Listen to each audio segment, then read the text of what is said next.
Yeah, good morning. So, this is Buttergate tutorials, and we want to take some topics in mathematics. Really, there are some series of topics we'll be taking in mathematics, physics, chemistry, biology, and even economics. But for now, let us take some subjects in some courses and topics in mathematics. And the first thing I want to do this morning is to take you on indices and logarithm. Now, what I want to inform you is that really you will know the topic, you know the subjects of indices and logarithm. But the point is this: is that I'm going to some of the important points about it. Though I will overview everything, but some important things as regard to your JAMB, especially for the JAMB, WAEC also, but primarily for the JAMB exam. So, in indices,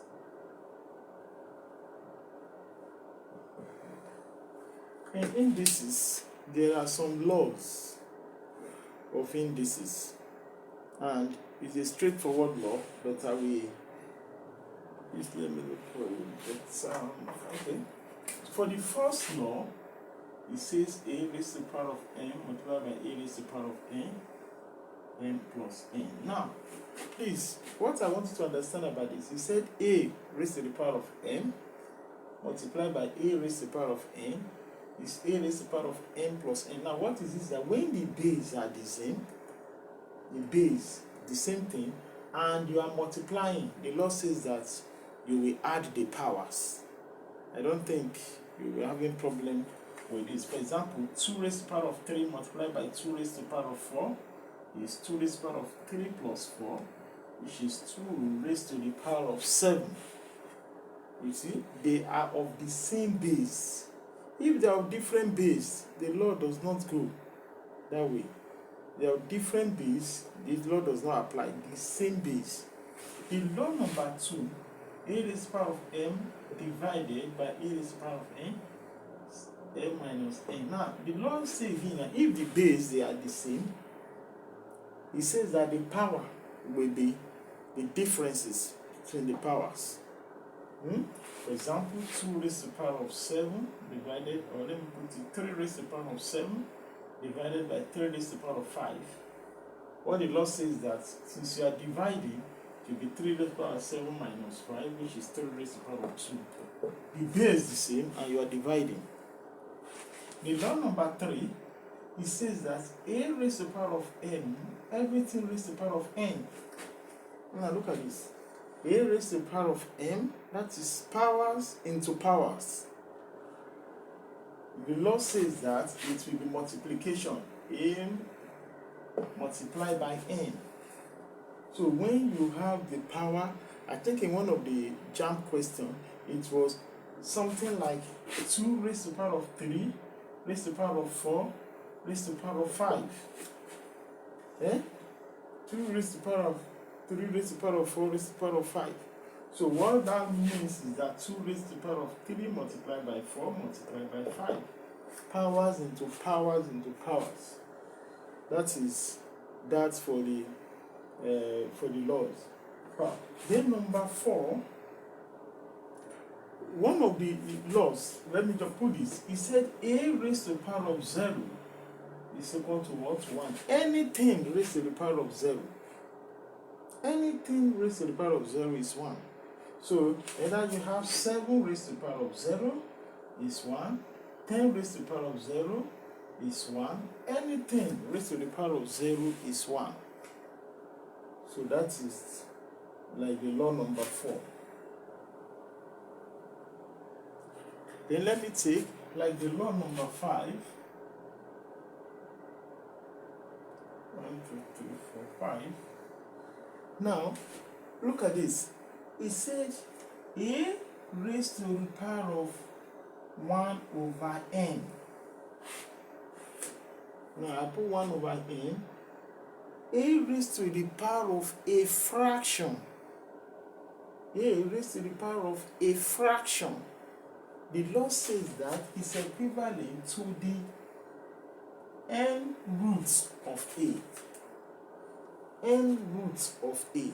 Where is this one? This one is like a raised to the power of 1. And let me put it a little better again. If a raised to the power m over n, this is a fraction.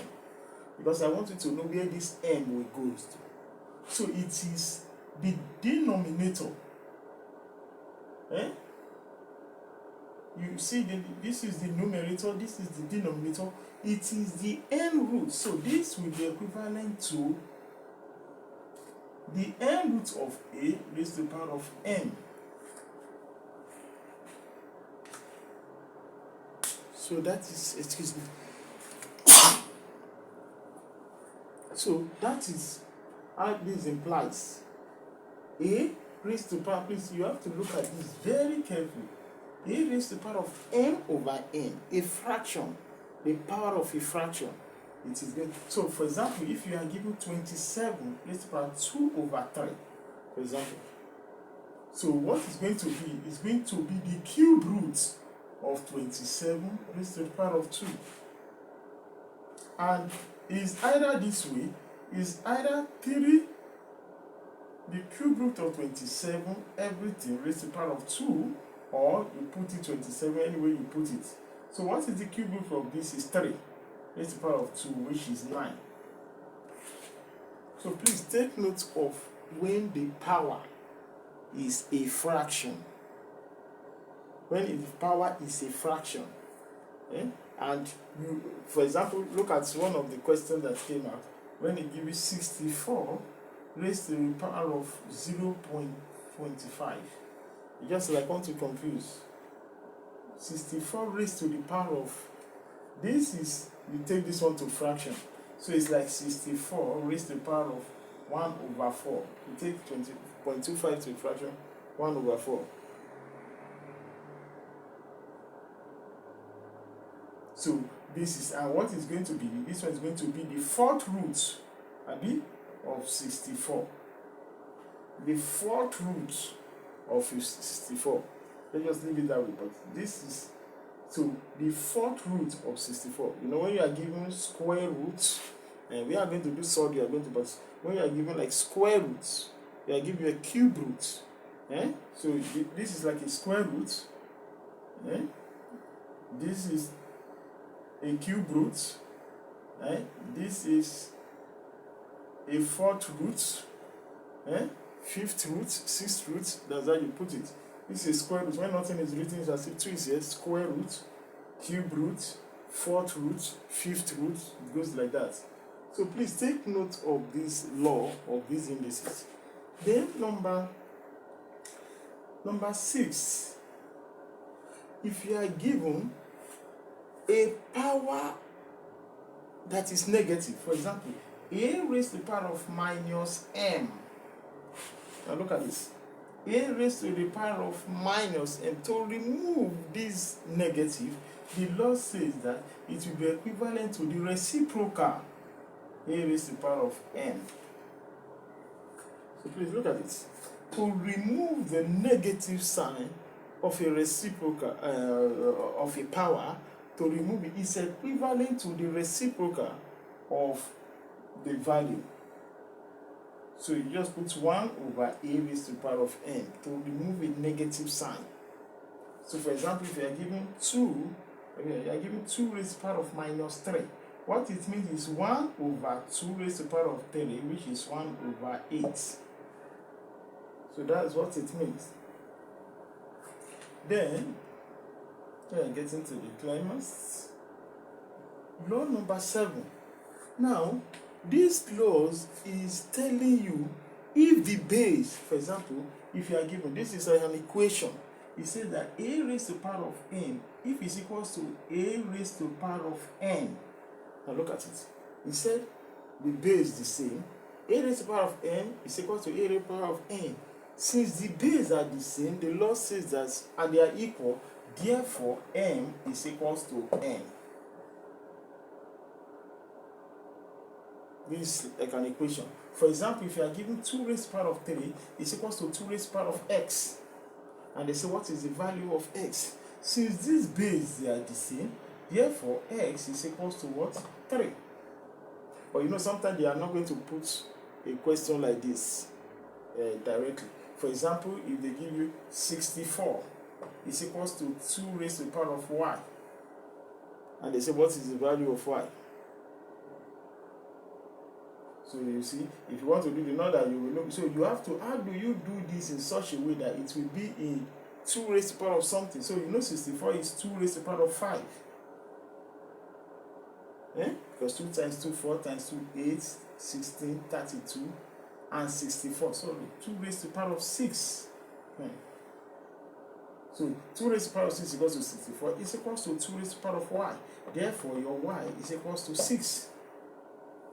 So you understand? So sometimes, so you know, this indices, sometimes you can be given a question.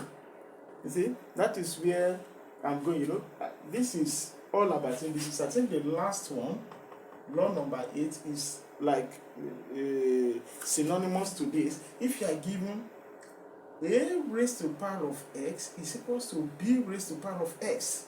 Now look at this. A raised to the power of x is equals to b. Now, since the powers are the same, the law says that therefore a is equals to b.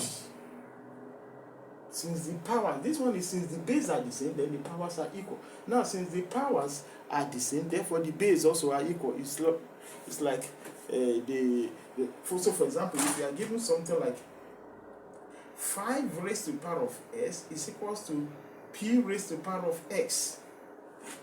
Look at it. Or let me put it as a value here. 5 raised to the power of 2 is equals to p raised to the power of 2.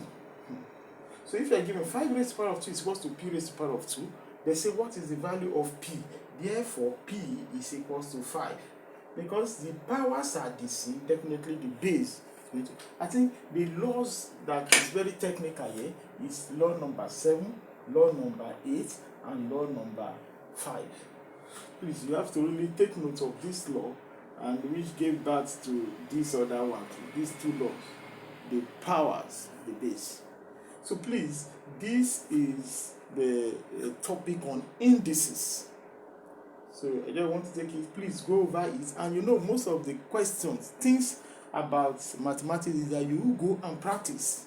Get your JAMB, your WAEC pass question, and go and look at where are indices. You see, the ability for you to practice and practice them, it makes you, don't look at the law, oh, I know this law, I know this law. No. Until you see questions in their diverse form. There is a question that came out, I think, in 2020. There is a question that came out in the JAMB question that only a question you will use the whole of this law to solve that question. And you want to solve it in just less than a minute. So you see the reason why you go and practice. Go to your SS1 textbook, SS2 textbook, SS3, past questions, and be conversant with the questions any way it goes. Like I'm teaching you now, there's a way I'm supposed to arrange the laws, but just because I know everything, I may not arrange it serially, but these are the laws, and even more than I put. So please, it is the ability to practice so much, so you are so much acquainted, so conversant with the question, so that when you see a question in exam, you are not thinking about which law. You just go ahead and write, and you can use many ways to solve it. But these are the basic thing about the law. So please, it is the ability to practice and practice and practice and practice. So that's when you'll be able to. But don't say, these laws, I know them, they taught me this and that. Please. Now, we have done indices. So the next class now I want to take is log reading. Because normally they call it indices and log reading. Now, they are somehow similar, and little differences. And they are opposites, sorry.